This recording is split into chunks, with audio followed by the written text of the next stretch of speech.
We're back. Listen to this. Last year, Americans spent more than $12 billion, that is with a B, billion dollars on cosmetic procedures.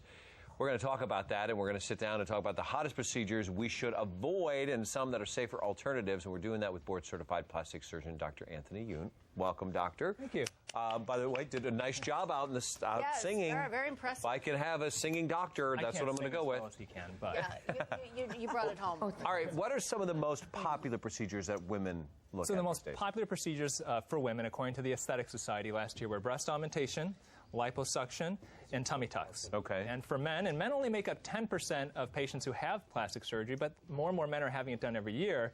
Surgery-wise, liposuction, eyelid lifts, and nose jobs. Okay. Well, let's start with some of the procedures that are hot right now. And I understand, and this is new, I haven't heard of this before, but stem cell augmentation. Is that replacing the gels, the implants? Yes. So the idea behind stem cell breast augmentation, I mean, it sounds futuristic. Basically what it is taking fat, supercharging it with stem cells, and injecting it into the breast. And the idea is instead of using an implant, you can make the breast larger using your own fat. But the problem is that 1 out of 9 women will get breast cancer in their lifetime. And so any procedure we do to the breast, we need to prove that it doesn't increase the risk of breast cancer, it doesn't delay the diagnosis or interfere with mammography screening. And it hasn't been proven not to do that. Are you using other people's stem cells or your own? No, it's only your own. Okay. Yeah, so you can actually take stem cells from your own fat. Right. They supercharge then the fat with those added stem cells. And is the recovery time, are the benefits on that side of it? I mean, that seems like a big negative. I would say let's not do that if it could. Well, actually, I think the idea theoretically is a good one. I mean, the idea of stem cells is their cells are so young that whatever you put them into, they become that organ. And that's the idea behind organ, people who have, let's say, cancer and you're trying to reconstruct organs. But the problem is what if a woman has an occult breast cancer? They have a breast cancer you don't know about, and you're injecting stem cells around it. Is it going to cause that breast cancer to maybe be worse? So it's all about safety. So nowadays, the most popular procedure are breast implants. And so I tell patients stem cell breast augmentation is a future, but it's not necessarily the present. Okay. And today we've got a couple of different kinds of implants, and I can pass these off to you if you'd like. This is a cohesive gel silicone implant. About 80% of women who have breast augmentation use these.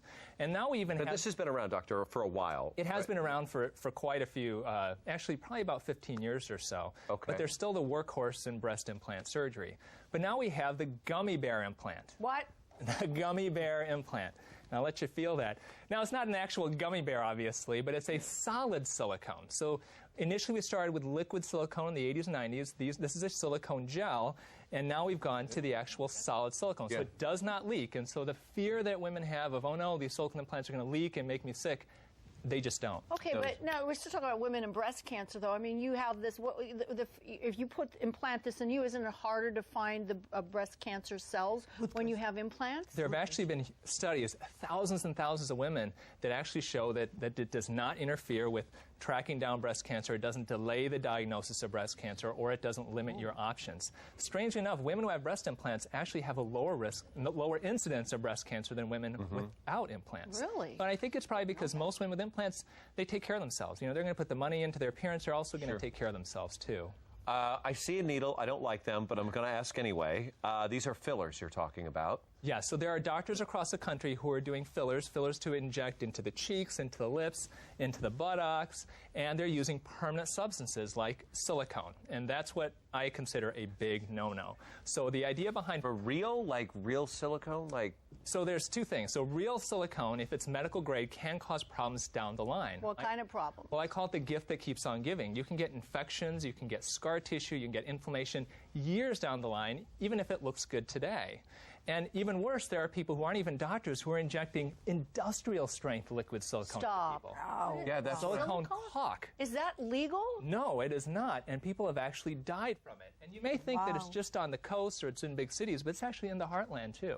I've seen patients who've had this type of thing injected into all parts of their bodies, not knowing that it's dangerous. Well, doesn't it move, too? I've seen some women who've had fillers, and they end up looking like, first of all, pillow faces, because there's no dimension to their face. And I see it moves sometimes, and it gets wrinkly. Can that be removed or fixed? Well, that's the good thing about the newest filler today, and that's called Voluma, and this is FDA approved for actually filling in the cheeks. As we get older, our cheeks, we lose volume, we get kind of gaunt, we get a little chiseled looking. It's FDA approved for filling the cheeks, lasts up to 2 years, so it's not permanent, but it lasts a long time. And the best thing about it is there's an antidote to it. I can inject something into the face. It takes literally seconds, and it dissolves it away if you don't like it. Really? Yeah. So I like that's that. what I recommend. For the lips?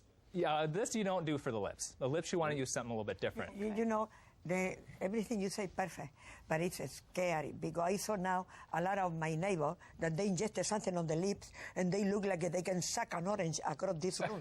Duck lips. They're called duck lips. The trout pout. The trout pout. Like they had 2 chorizos in the mouth, you know, good morning to everybody. But plastic surgery, it is in. I got nothing against plastic surgery. Please don't misconstrue me, okay? But what I try to say is that it's terrible to live with a defect or terrible to live with a complex. So yes, if you have something that you don't like, change it. Yeah. But make sure that you have a good doctor. Otherwise, you're not going to like it yourself. Charo, what did you say before to us about the implants or attitude? What is that? Well, listen, I'm scared. Like you said, because the bigger enemy for women now is the breast, cancer in the breast. So I have 2 choices, to put one of those things here, or just do exercise, mirror on the wall, make my maracas 44, and attitude. That's all. I guess you can't argue with that. It was the attitude. What did you say about something with the attitude? That's what I was. What? No, I think I think we're going to go from the breasts to the butts. Yes. The perfect segue. Let's bring it down. Let's go. What do we have in the end there? Okay, so last year there was a 58% increase in the people having buttock enhancement, believe it or not. From 2012 to 2013, 58% more people had buttock enhancement. There are 2 ways to do it, and this is one I don't recommend. This is a buttock implant, and I know you want to feel this. I haven't. Yes, you know me and a great butt. But there's a video online on YouTube about this woman that had a butt implant, and she takes this and turns it all the way around in her butt cheek.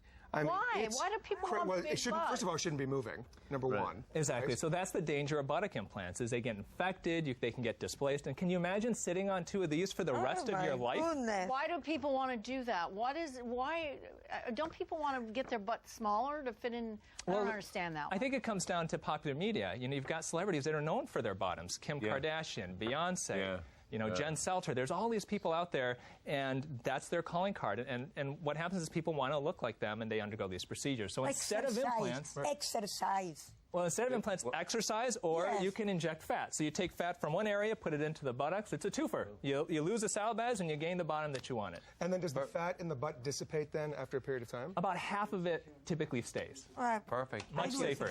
Thank you so much for your insight. Yeah. Charo, thank you for your sense of humor. More information on Dr. Youn, you can go to dryoun.com. When we come back, Sophie, you're up.